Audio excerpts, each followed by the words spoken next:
Salut, c'est Trado, content de vous retrouver pour la mise à jour des zones d'accumulation rationnelle pour l'or et pour l'argent. Je vous rappelle que le platine, on me l'a demandé, c'est uniquement le week-end. Là, c'est la version courte du mercredi. On va commencer par les actualités avec, pour débuter, ce très bel article. Alors, c'est vrai que on en parle beaucoup, on en parle de plus en plus. Il y a beaucoup de fantasmes par rapport à ça.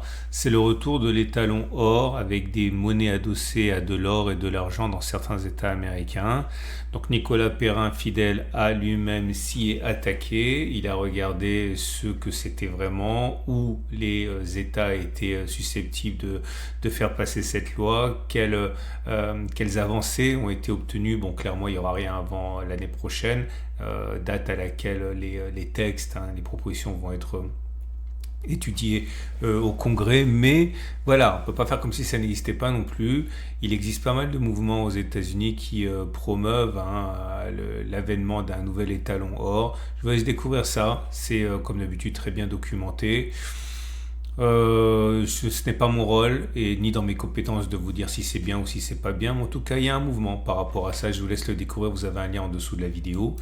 Deuxième article que j'aimerais vous proposer, alors celui-là, je vous avoue avoir été estomaqué par la qualité de la stratégie, autant que par l'énormité que cela pourrait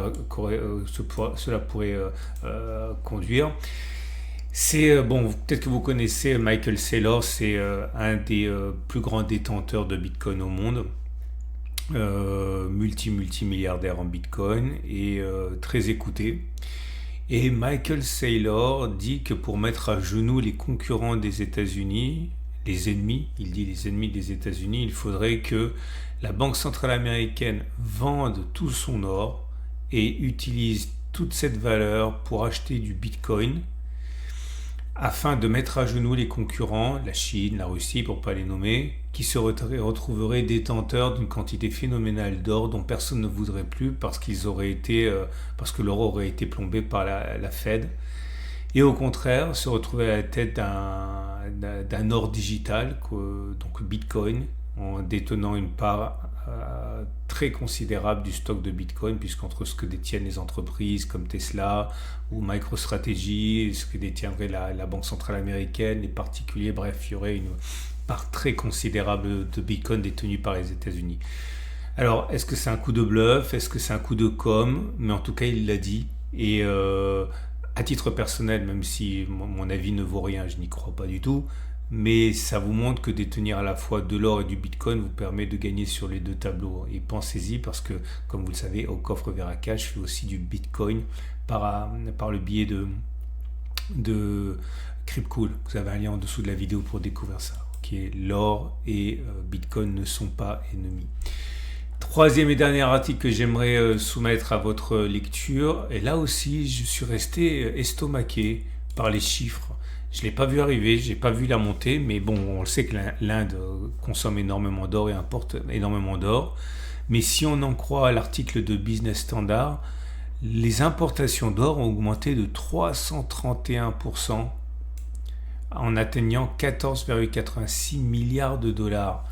14,86 milliards, ça me semble énorme, mais bon, c'est un site qui est très sérieux, donc je vais absolument pas remettre en cause les données, mais j'ai été, j'avoue, très surpris. Je vous laisse lire l'article également. Voilà, on va passer maintenant aux zones d'accumulation rationnelle.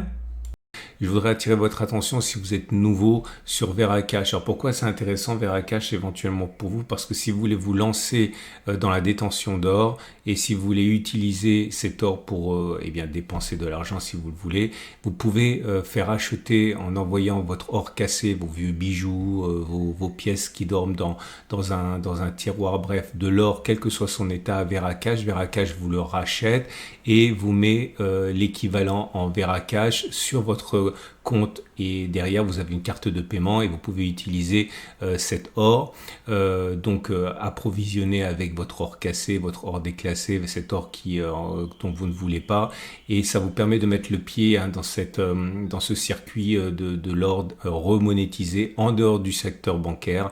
Bref, ça peut être une solution pour vous. Vous avez un lien juste en dessous de la vidéo pour accéder à ça.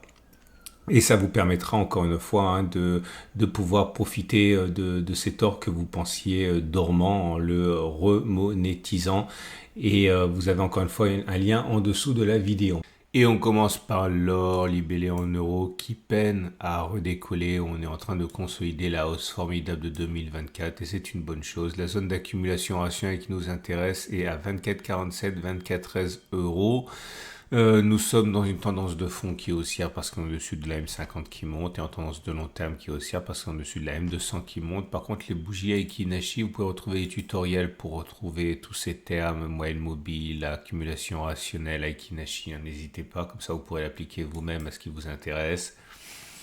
Les bougies Aiki Nashi sont baissières, vous avez des grandes bougies rouges sans mèche haute, autrement dit, il est plus plausible que l'on continue de descendre plutôt que l'on ait fait les plus bas sur l'or libellé en euros. Quand on regarde l'or, mais cette fois-ci libellé en dollars, c'est une situation qui, j'ai envie de dire, encore pire, même si c'est loin d'être dramatique, en ce sens que on est en dessous de la M50 qui s'aplatit, autrement dit la tendance de fond est neutre, voire légèrement baissière. La tendance de long terme n'est pas menacée, puisqu'on est au-dessus de la M200 qui monte.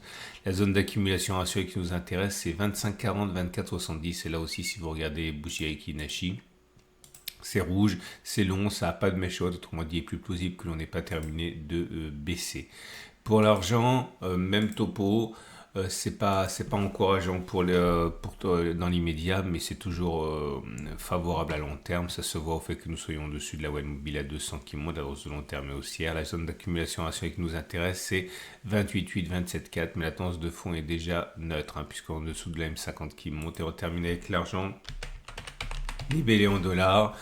J'ai mis une alerte zone d'accumulation rationnelle pour l'argent libellé en dollars puisqu'on est sur zone à 38-30 dollars. N'hésitez pas si vous croyez à la méthode et que vous croyez à l'argent. On est sur zone d'accumulation rationnelle dans une tendance de long terme qui est haussière, une tendance de fond qui est baissière. Voilà, on a fait le tour. Je vous rappelle que ce format sera mis à jour samedi, donc c'est tous les mercredis et tous les samedis. Vous pourrez retrouver tous les articles que j'ai mentionnés en dessous de la vidéo sur mon site et vous avez la possibilité de découvrir le service de Okov, de Veracash et de Cryptcool également en commentaire de ma vidéo. N'hésitez pas à vous y référer. À samedi pour la mise à jour.